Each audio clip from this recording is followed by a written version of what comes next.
Hello friends, welcome to my channel. Friends, YSR pension కానుకకి సంబంధించి కొన్ని డీటెయిల్స్ అయితే వీడియోలో చెప్పాలనుకుంటున్నాను. అవేంటో మీరు థంబ్‌నెయిల్‌లో చూసే ఉంటారు. యూజ్ ఉందనుకున్న వాళ్ళు చూడండి, మిగతా వారు ఇప్పుడే స్కిప్ చేసేయండి. ఫ్రెండ్స్, మనకి ఈ నెల పెన్షన్ అనేది వాలంటీర్స్ ద్వారా ఇవ్వట్లేదు. సో ఆల్రెడీ మీకు తెలిసే ఉంటుంది. సో ఈ పెన్షన్స్ అనేవి సచివాలయంలో ఉన్న స్టాఫ్ అందరూ కూడా మీకు ఇవ్వడం జరుగుతుంది. సో అది ఇంటింటికి వచ్చి మాత్రం కాదు.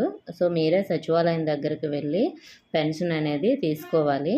సో మరి పెన్షన్ తీసుకోవడం కోసం మీకు ఇంతకుముందు వైఎస్ఆర్ పెన్షన్ కానుకకి సంబంధించి బుక్ అనేది ఉండేది కదా. సో మీరు ఆ బుక్ అయితే తీసుకొని వెళ్ళకూడదు.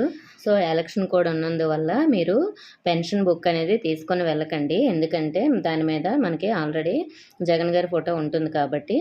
సో మీరు సచివాలయంకి వెళ్ళేటప్పుడు పెన్షన్ తీసుకోవడం కోసం ఆధార్ కార్డు లేదంటే ఏదైనా ఇతర గుర్తింపు కార్డు అయితే తీసుకొని వెళ్ళండి. సో అలా అయితేనే మీకు పెన్షన్ అనేది ఇవ్వడం జరుగుతుంది. అలాగే చాలామంది వికలాంగులు, అలాగే ఇంకా బాగా ఏజ్ ఎక్కువయ్యి వృద్ధులు ఉంటారు కదా, వాళ్ళు నడిచి వెళ్ళలేని వాళ్ళు, అటువంటి వారి కోసం అయితే త్వరలోనే ఏదో ఒక ఇన్ఫర్మేషన్ అయితే షేర్ చేస్తారు. అంటే స్టాఫ్ అనేది ఇంటికి వచ్చి ఇవ్వడము లేదంటే వేరే ఏర్పాట్లు ఏదైనా చేస్తారు. దాని గురించి అయితే అప్డేట్ వచ్చినప్పుడు మీకు తెలియజేస్తాను. సో ఎటువంటి వారు సచివాలయంకి వెళ్ళి తీసుకోలేని వాళ్ళు మాత్రం ప్రస్తుతానికి వెయిట్ చేయండి. మీకు ఎవరో ఒకరు వచ్చి పెన్షన్ అయితే ఇస్తారు. ఓకే ఫ్రెండ్స్, ఇంకా ఏమైనా డౌట్స్ ఉంటే కామెంట్ చేయండి. ఇన్ఫర్మేషన్ ఇస్తే వీడియోని లైక్ చేసి మీ ఫ్రెండ్స్కి షేర్ చేయండి. మన ఛానల్ని సబ్స్క్రైబ్ చేసుకోండి. Thank you for watching.